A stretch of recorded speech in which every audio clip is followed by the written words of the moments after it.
Hello दोस्तों, easy study में स्वागत है। दोस्तों आज के वीडियो में हम लोग पढ़ने वाले हैं कक्षा 12 के फिजिक्स का मोस्ट इम्पोर्टेंट टॉपिक जिसका नाम है वैद्युत क्षेत्र की तीव्रता। बहुत ही मोस्ट इम्पोर्टेंट टॉपिक है, यहाँ से प्रश्न एग्जाम में बहुत बार पूछा जाता है। वैद्युत क्षेत्र की तीव्रता क्या होता है, इंटेंसिटी ऑफ इलेक्ट्रिक फील्ड पढ़ेंगे। और दोस्तों इसके साथ साथ वैद्युत क्षेत्र का हम लोग इसके डेरिवेशन को देखेंगे, फार्मूला क्या होता है, और साथ ही साथ इसके बीमी सूत्र और इसके मात्रक भी देखेंगे। और दोस्तों एक दूसरा टॉपिक भी हम लोग पढ़ेंगे, किसी बिंदु आवेश के कारण वैद्युत क्षेत्र की तीव्रता को भी हम लोग डेराइव करेंगे इस वीडियो में। तो दोस्तों लास्ट तक इस वीडियो में बने रहिएगा। तो दोस्तों आइए देखते हैं वैद्युत क्षेत्र की तीव्रता क्या होता है। तो दोस्तों वैद्युत क्षेत्र में किसी बिंदु पर रखे परीक्षण आवेश पर लगने वाले बल तथा परीक्षण आवेश के मान की निष्पत्ति को यानी कि अनुपात को उस बिंदु पर वैद्युत क्षेत्र की तीव्रता कहते हैं। इसे वेक्टर ई से प्रदर्शित करते हैं। यानी कि दोस्तों मान लेते हैं कोई वैद्युत क्षेत्र है, किसी वैद्युत क्षेत्र में कोई आवेश परीक्षण आवेश पर जो लगने वाला बल है और उस परीक्षण आवेश के मान की निष्पत्ति को उस बिंदु पर वैद्युत क्षेत्र की तीव्रता कहते हैं। दोस्तों जैसे मान लेते हैं माना वैद्युत क्षेत्र में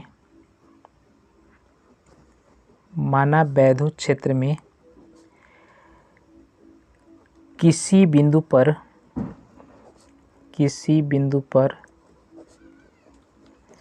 रखे धन परीक्षण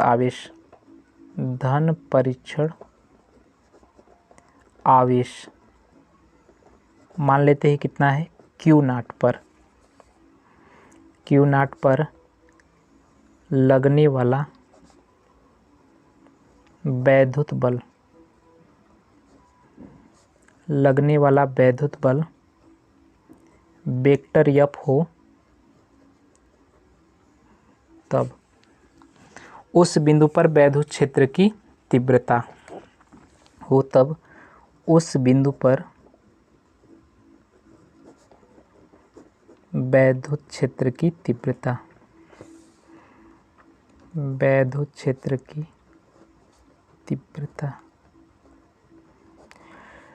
मान लेते हैं वेक्टर ई। तो दोस्तों यहाँ से वैद्युत क्षेत्र की तीव्रता क्या होता है, वैद्युत क्षेत्र में किसी बिंदु पर रखे परीक्षण आवेश पर लगने वाला बल और परीक्षण आवेश के मान के निष्पत्ति यानी कि अनुपात को उस बिंदु पर वैद्युत क्षेत्र की तीव्रता कहते हैं। यानी कि दोस्तों यहाँ से वेक्टर ई बराबर क्या हो जाएगा, लगने वाला बल वेक्टर एफ अपान परीक्षण आवेश Q0 के अनुपात को ही क्या कहते हैं, वैद्युत क्षेत्र की तीव्रता। यानी कि दोस्तों यहाँ से लिख सकते हैं वेक्टर ई बराबर वेक्टर एफ अपान Q0। और दोस्तों इसका जो मात्रक होगा, बल का मात्रक होता है न्यूटन और Q0 का मात्रक कूलाम, न्यूटन प्रति कूलाम इसका मात्रक होगा। तो इतना पॉइंट आप परिभाषा दोस्तों आप अपने से अगर फार्मूला पता है तो बना सकते हैं कि वैद्युत क्षेत्र में किसी बिंदु पर रखे परीक्षण आवेश पर लगने वाले बल तथा उस परीक्षण आवेश के अनुपात को वैद्युत क्षेत्र की तीव्रता कहते हैं। इसको क्या किससे दिखाते हैं, वेक्टर ई से दिखाते हैं। और दोस्तों जो वैद्युत क्षेत्र है यह भी एक प्रकार की सदिश राशि है, क्योंकि दोस्तों जो बल होता है ये भी सदिश राशि है और जो Q0 है यानी कि आवेश भी एक प्रकार का सदिश राशि है। तो इसलिए दोस्तों सदिश होने पर वैद्युत क्षेत्र भी क्या होगा, एक प्रकार की सदिश राशि है। तो दोस्तों लिख सकते हैं कि वैद्युत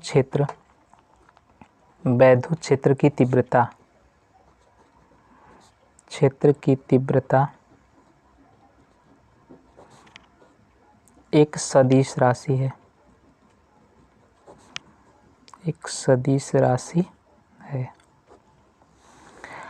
और दोस्तों जो इस परीक्षण आवेश पर जो लगने वाला बल है यह भी एक प्रकार की क्या है, सदिश राशि है। कैसे पता, जैसे मान लेते हैं कोई प्लस Q आवेश है, तो प्लस Q आवेश जैसे मान लेते हैं वैद्युत क्षेत्र, यह एक समान रूप से वैद्युत क्षेत्र है, इस पर प्लस Q आवेश रखा गया है इस वैद्युत क्षेत्र में। तो इस पर दोस्तों जो लगने वाला बल होगा ये भी वैद्युत क्षेत्र की दिशा में ही लगेगा, वैद्युत क्षेत्र की दिशा में ही ये बल लगेगा अगर प्लस Q आवेश रखा गया है तब। अगर दोस्तों माइनस क्यू आवेश इस वैद्युत क्षेत्र में रखा जाएगा तो इस पर जो लगने वाला बल होगा वैद्युत क्षेत्र की विपरीत दिशा में होता है। तो दोस्तों इस पॉइंट को भी आप नोट कर लीजिएगा कि अगर वैद्युत क्षेत्र में परीक्षण आवेश क्यू नॉट अगर प्लस है तो उस पर लगने वाला बल वैद्युत क्षेत्र की दिशा में ही होता है, लेकिन अगर परीक्षण आवेश Q not minus Q not है तो इस पर जो लगने वाला है वैद्युत बल जो होगा वैद्युत क्षेत्र की विपरीत दिशा में होता है। इसलिए दोस्तों यहाँ से कन्फर्म हो जा रहा है कि जो वैद्युत बल है यानी कि दोस्तों लगने वाला बल है यह भी एक प्रकार की क्या है, सदिश राशि है। इतना पॉइंट क्लियर होगा। अब दोस्तों इसका मात्रक आपको पता चल गया होगा। वैद्युत क्षेत्र का जो मात्रक होता है, वैद्युत क्षेत्र की तीव्रता का मात्रक, क्षेत्र की तीव्रता का मात्रक क्या होता है, न्यूटन प्रति कूलाम, न्यूटन प्रति कूलाम होता है। अब दोस्तों निकालते हैं वैद्युत क्षेत्र की तीव्रता का बीमीय सूत्र क्या होता है। तो दोस्तों अगला टॉपिक इसी में निकाल लेते हैं। वैद्युत क्षेत्र की तीव्रता का बीमीय सूत्र, डायमेंशन फार्मूला क्या होता है। तो दोस्तों यहाँ से हम जानते हैं कि जो बल का बीमीय सूत्र होता है, बल का क्या होता है, ml t के पावर -2 होता है, और जो आवेश होता है दोस्तों इसका होता है at। यानी दोस्तों यहाँ से समझ सकते हैं जो बल होता है, बल बराबर दोस्तों क्या होता है, द्रव्यमान गुणित त्वरण, द्रव्यमान गुणित त्वरण, यानी कि दोस्तों F बराबर होता है m × a। तो दोस्तों द्रव्यमान का जो बीमा होगा m होगा और त्वरण का मात्रक होता है मीटर प्रति सेकेंड स्क्वायर, यानी कि दोस्तों AL t की पावर -2। फिर इसी तरह से दोस्तों हम जानते हैं Q बराबर क्या होता है, I × t होता है। तो I का जो दोस्तों जो बीमीय सूत्र होता है A होता है और T का T होता है, तो AT। तो दोस्तों यहाँ से हम लोग निकाल सकते हैं E बराबर ml t की पावर, इसका पावर 1 है तो ऊपर जाएगा तो -1, यानी कि दोस्तों -3 हो जाएगा, और 1 के पावर -1, 1 की घात 1 है तो ऊपर जाएगा तो क्या हो जाएगा, -1 होगा। तो दोस्तों यही इसका क्या हो जाएगा, बीमीय सूत्र हो जाएगा वैद्युत क्षेत्र की तीव्रता का। तो दोस्तों यहाँ से भी आप निकाल सकते हैं कि वैद्युत क्षेत्र का यम के यस से पद्धति में इसका मात्रक, यानी कि दोस्तों यहाँ से निकाल सकते हैं ई का यम के यस ए पद्धति में मात्रक, यम के यस ए पद्धति में इसका मात्रक क्या हो जाएगा। तो दोस्तों यम से होता है किग्रा, एल से होता है मीटर, और टी से होता है सेकेंड की पावर -3, फिर यहाँ से ए से होता है एम्पियर की पावर -1। किग्रा मीटर सेकेंड की पावर -3 एम्पियर की पावर -1 होता है। तो दोस्तों इतना पॉइंट आपको क्लियर होगा वैद्युत क्षेत्र से संबंधित। अब दोस्तों आइए देखते हैं दूसरे टॉपिक को कवर करते हैं।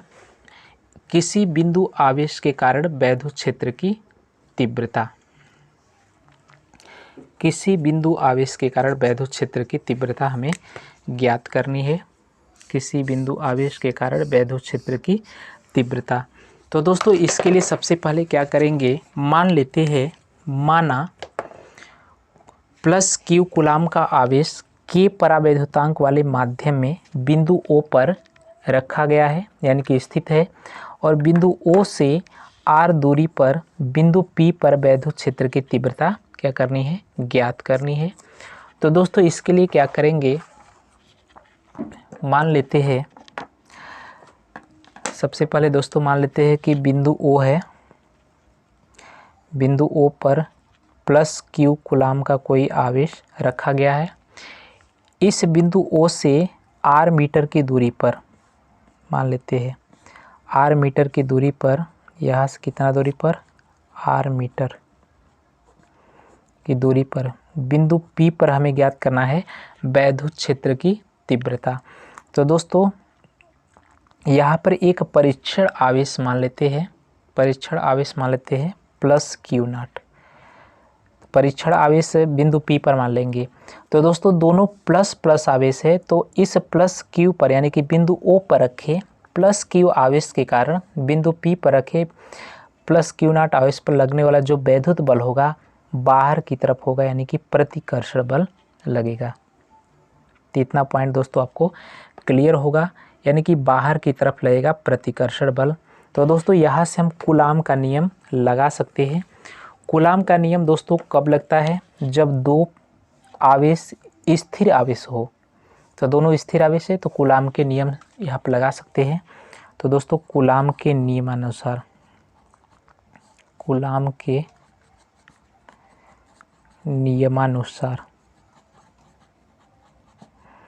तो दोस्तों कूलाम का नियमानुसार क्या कहता है कि इन दोनों आवेशों के बीच लगने वाला प्रतिकर्षण बल इन दोनों आवेशों के गुणनफल के अनुक्रमानुपाती तथा इसके बीच की दूरी के वर्ग के द्वितुक्रमानुपाती होता है। यानी कि दोस्तों F बराबर 1/4 पाई एप्सिलॉन नॉट K परावैद्युतांक वाले माध्यम में रखा गया है। तो यहाँ पर K ले लेंगे और दोस्तों Q इंटू Q0 अपान इसके बीच की दूरी r², ये आपका हो जाएगा। अब दोस्तों P पॉइंट पर हमें क्या करना है? वैद्युत क्षेत्र की तीव्रता ज्ञात करना है। तो अब दोस्तों लिखेंगे अतः बिंदु P पर वैद्युत क्षेत्र की तीव्रता, बिंदु P पर वैद्युत क्षेत्र की तीव्रता। दोस्तों हम जानते हैं कि वैद्युत क्षेत्र की तीव्रता E बराबर होता है F अपान Q0। यानी कि वैद्युत क्षेत्र में कोई परीक्षण आवेश रखा गया है जो Q0 है, उस पर जो लगने वाला बल और इस परीक्षण आवेश के अनुपात को ही कहा जाता है वैद्युत क्षेत्र की तीव्रता। तो दोस्तों F का मान हमें समीकरण 1 में पता चल गया है, इसी वैल्यू को समीकरण 2 में रखते हैं। तो अगले पॉइंट में दोस्तों करेंगे क्या? समीकरण 1 से F का मान समीकरण 2 में रखने पर। तो दोस्तों यहाँ से लिखेंगे समीकरण 1 से F का मान समीकरण 2 में रखने पर। तो दोस्तों यहाँ से रखेंगे तो E बराबर क्या हो जाएगा? E बराबर F अपान Q0 था। तो दोस्तों यहाँ से 1/4 pi epsilon not Q into Q0 upon r² था। तो दोस्तों इसके बट्टा भी Q0 था, तो Q0 से Q0 क्या हो जाएगा? कट जाएगा। तो यहाँ से E बराबर हो जाएगा 1/4 pi epsilon not Q upon r²। यही आपका क्या हो जाएगा? किसी बिंदु आवेश के कारण बिंदु P पर वैद्युत क्षेत्र की तीव्रता का ये फार्मूला हो जाएगा। इसका मात्रक दोस्तों हो जाएगा न्यूटन प्रति, यहाँ पर दोस्तों K ले लेते हैं, यह भी K, इसका मात्रक न्यूटन प्रति कूलाम हो जाएगा। अब दोस्तों निर्वात अथवा वायु के लिए,